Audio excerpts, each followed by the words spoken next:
Hi, I'm Irene Radford, and I have some new books coming out to Bookview Cafe. They're actually old books, reprints of some of my earliest work, and I'd like to share some of it with you.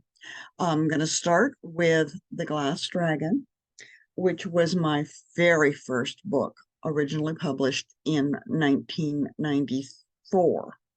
And I'm going to be reading chapter 1. There's a introductory prologue, but it's not as interesting, to me. And I have to be interested in order to read, you understand? Okay.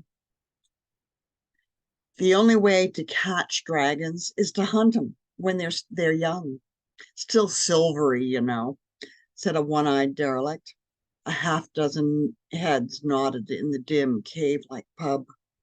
Jailer sucked in his breath as shock drained what little energy he had left from his thin spell of delusion. Didn't these people know that dragons provided everything that was good and safe and free in Coronan? He'd encountered suspicion and distrust of dragons before, but never out-and-out hatred.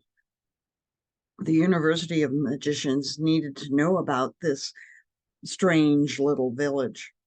Yeah, if you wait till dragons are growed, they ain't no way you can see a smirking one of them.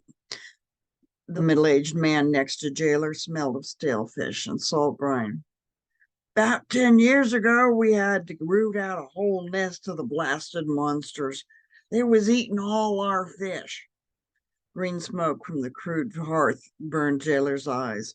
He kept them half closed, avoiding direct eye contact with the half-drunken men who shared his table in this cave that served as the tavern.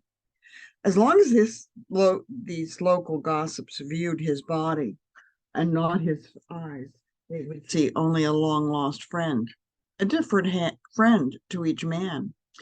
Lord Credge has the right of it. Told us we didn't have to provide nothing for dragons. They can feed elsewhere. Can't afford a tithe for the dragons, and another tithe to the Lord, too. Derelict's one eye glittered and probed from the depths of his grizzled and wrinkled mask of a face. Jailer looked away nervously.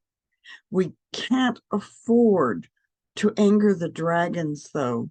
The witch woman's in league with them, another man added. He was covered in wood dust and wore an apron with more pockets than Jailer bothered to count. Netted a big male in the nets last time we hunted. Couldn't kill him, but after he escaped, he never came back. The fisherman leaned across the table toward the carpenter. The old witch woman deserted us then. We did fine without one for nigh on 10 years. Then last summer, a new one shows up, and the dragons came back. I say we burn them both out. That is the opening of The Glass Dragon.